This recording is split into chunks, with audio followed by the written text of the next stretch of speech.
आज हम बात करेंगे अलंकार के बारे में। आप सभी जानते हैं अलंकार के दो रूप होते हैं, शब्द अलंकार और अर्थालंकार। शब्द अलंकार आप बोल सकते हैं शब्द विधान और अर्थालंकार अर्थ विधान।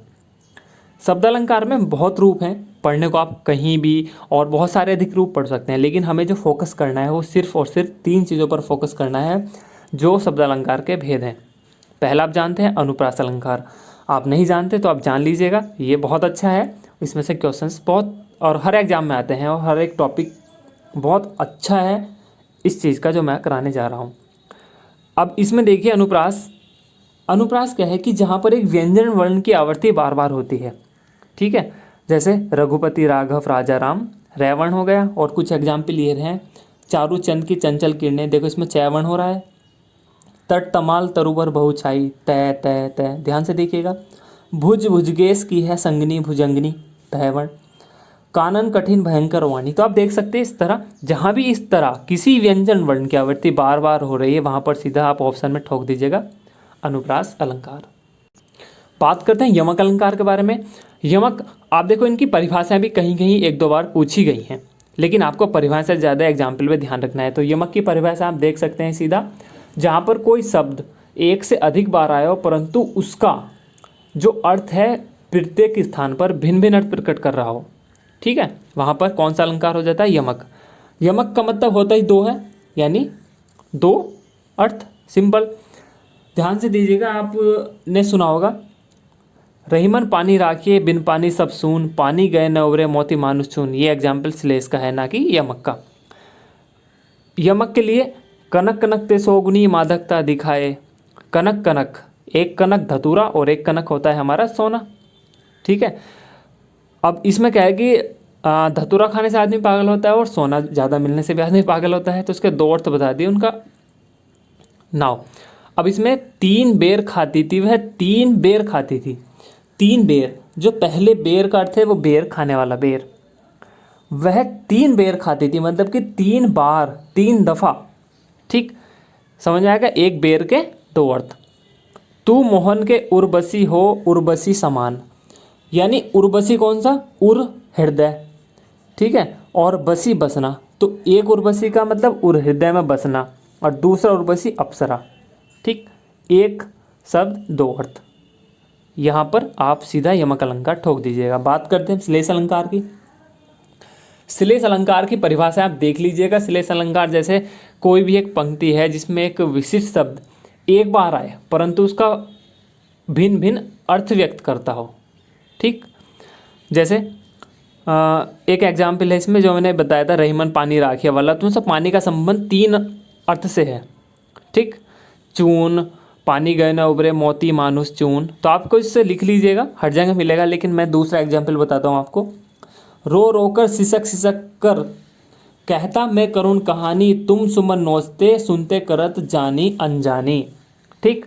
अब इसमें ध्यान दीजिएगा, सुमन का अर्थ यानी ये जो सुमन है इसका अर्थ है फूल, एक अर्थ इसका फूल है, दूसरा अर्थ इसका है सुंदर मन, यानी सुमन का अगर खंडन आप कर रहे हैं तो सु प्लस मन, ठीक है, यानी सुंदर मन। तो इसमें आप बोल सकते हैं कौन सा अलंकार? श्लेष अलंकार, ठीक। अब बात करते हैं हम अर्थ अलंकार के बारे में। अर्थ अलंकार देख लीजिएगा, अर्थ अलंकार देख लीजिएगा। अर्थ अलंकार क्या है? अर्थ अलंकार में मैंने आपको बताया था ऊपर, इसके दो प्रकार थे, शब्द और अर्थ अलंकार। तो अर्थ अलंकार के बहुत सारे प्रकार हैं, लेकिन हमें वे पढ़ने हैं जो एग्जाम में पूछे जाते हैं और बहुत ज़्यादा पूछे जाते हैं। तो बात करते हैं उपमा अलंकार के बारे में।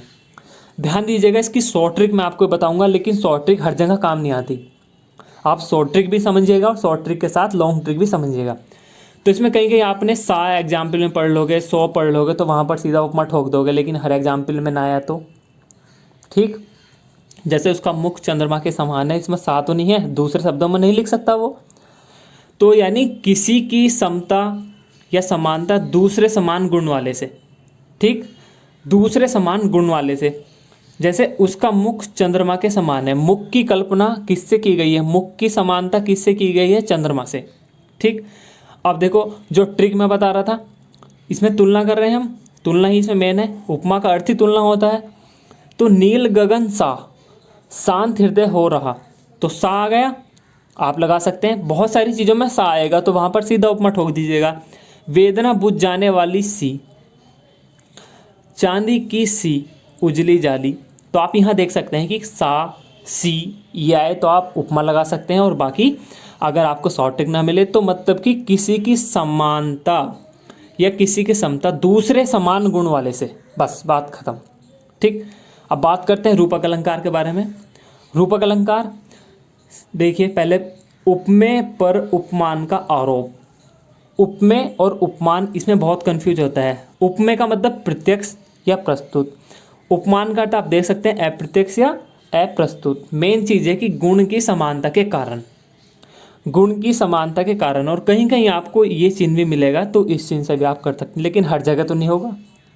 ठीक है, जैसे देखो, उदित उदयगिरी मंच पर रघुवर बाल पतंग, तो इसमें ये आप देख सकते हैं, आप बहुत पढ़ते हैं चरण कमल बंदो हरिराई। ठीक है, चरण कमल में, यानी गुण की समानता के कारण जो भी उपमेय पर उपमान का आरोप। ठीक है, ये ध्यान में रखिएगा आप।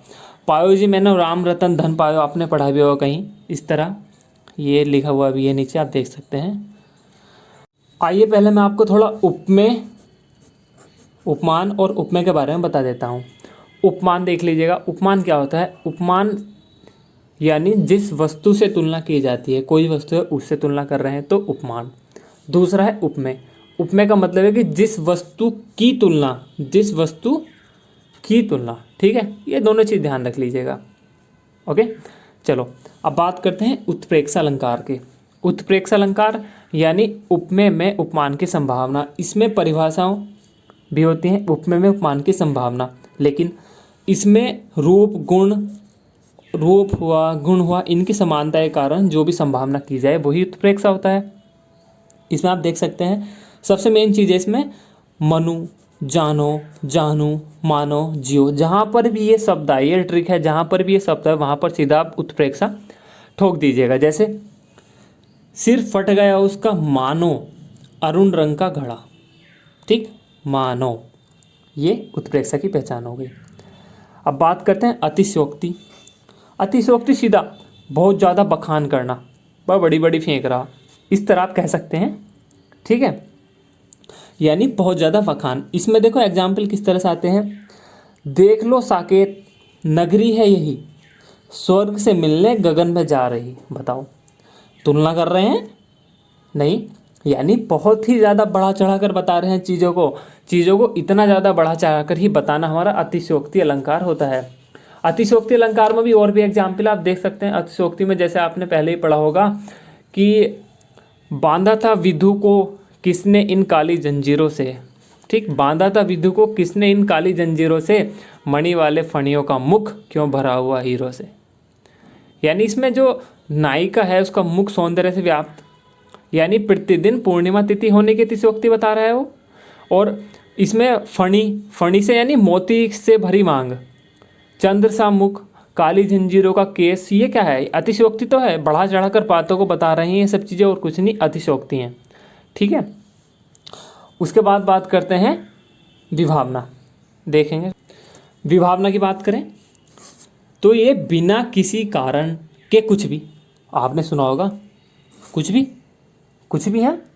जैसे बिना, चलो वैसे बताते हैं, बिनु पद चले सुने बिनु काना, कर बिनु करम करे विधि नाना। बिना पैर चले भैया, बिना कान के सुने, बिना कर्म करे, बिना विधि के, मतलब ये सब क्या है? विभावना अलंकार, मतलब कि बिना किसी कारण कुछ भी, कुछ भी यार। हाँ, इस तरह आप इसमें देख सकते हैं। देखो एग्जाम्पल की मेन पहचान होती है, आप हर चीज़ का ध्यान में दीजिएगा। उसके बाद बात करते हैं मानवीकरण, यानी मानवीय भावना और क्रियाओं का आरोप।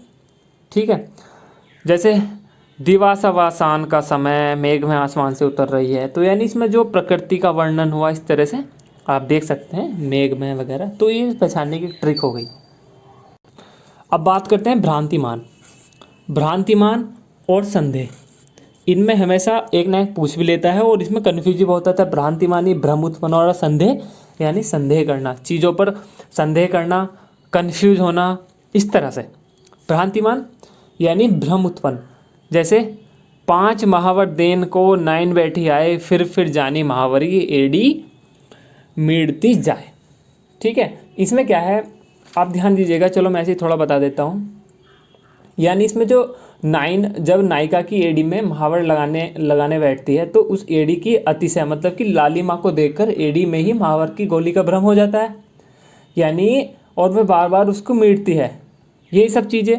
अब जैसे अगर बात करें संदेह की, देखो संदेह का सबसे मेन क्या है, सारी बीच नारी है। देखो सारी बीच नारी है या नारी बीच सारी है, कि सारी ही नारी है कि नारी ही की सारी है।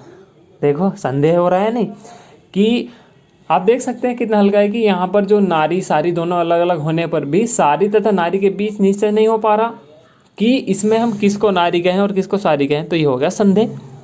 और देखो इसमें और भी रूप होते हैं, असंगति हुआ, दृष्टांत हुआ। असंगति अलंकार मतलब कि जहाँ पर कार्य और कारण में संगति न हो।